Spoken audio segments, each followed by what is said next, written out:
सन 1825 में एक इन्वेंशन हुआ जिसमें इंग्लिश साइंटिस्ट थॉमस हैनकॉक ने दो रबर के टुकड़ों को मिक्स करके उसमें हवा भर दी और ऐसे बना वर्ल्ड का पहला बलून।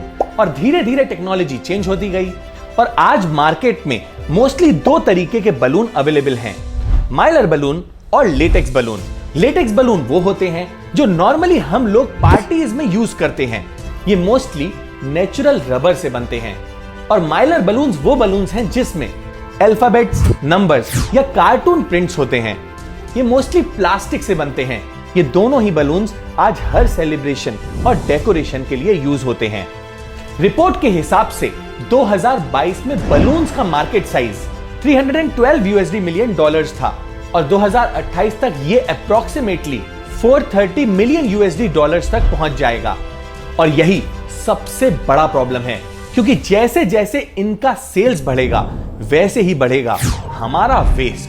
यस, ये बलून्स आज वर्ल्ड में वेस्ट क्रिएट करने की one of the biggest problems में से एक हैं और इसके मेजरली 4 रीजंस हैं। पहला है अननोन डिस्पोजेबल। हम इन बलून्स को आसानी से हवा में उड़ा तो देते हैं और इसी वजह से ये अननोन लोकेशन जैसे कि रिवर्स, ओशियंस, लैंडफिल्स, बिल्डिंग्स या कहीं पे भी डिस्पोज ऑफ हो जाते हैं। इसका दूसरा रीजन है कि बलून्स नॉन रिसाइक्लेबल होते हैं।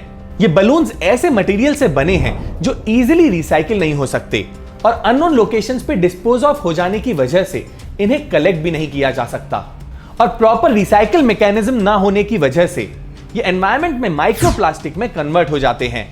और यहां से कनेक्ट होता है हमारा problem number 3, threat to animals.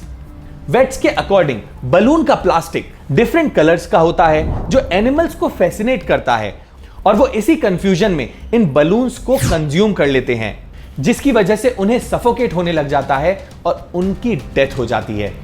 And lastly it pollutes soil and water. ये बलून का माइक्रोप्लास्टिक सॉइल में जाकर प्लांट्स के न्यूट्रिशन को कम कर देता है और क्रॉप ग्रोथ को भी रिड्यूस करता है।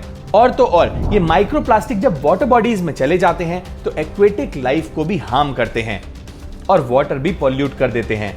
बट प्रॉब्लम यहां पे भी खत्म नहीं होती, क्योंकि लेटेक्स एंड माइलर ये दोनों ही ऐसे मटेरियल हैं जिनका रिसाइकिल हो पाना ऑलमोस्ट इम्पॉसिबल है, क्योंकि लेटेक्स बलून में बहुत सारे केमिकल्स मिले होते हैं, तो ना ये डिकम्पोज होते हैं और ना ही रिसाइकिल। और दूसरी तरफ हैं ये माइलर बलून्स जिसमें नायलॉन मटेरियल यूज किया जाता है और इसके ऊपर एल्यूमिनियम फिल्मिंग की जाती है।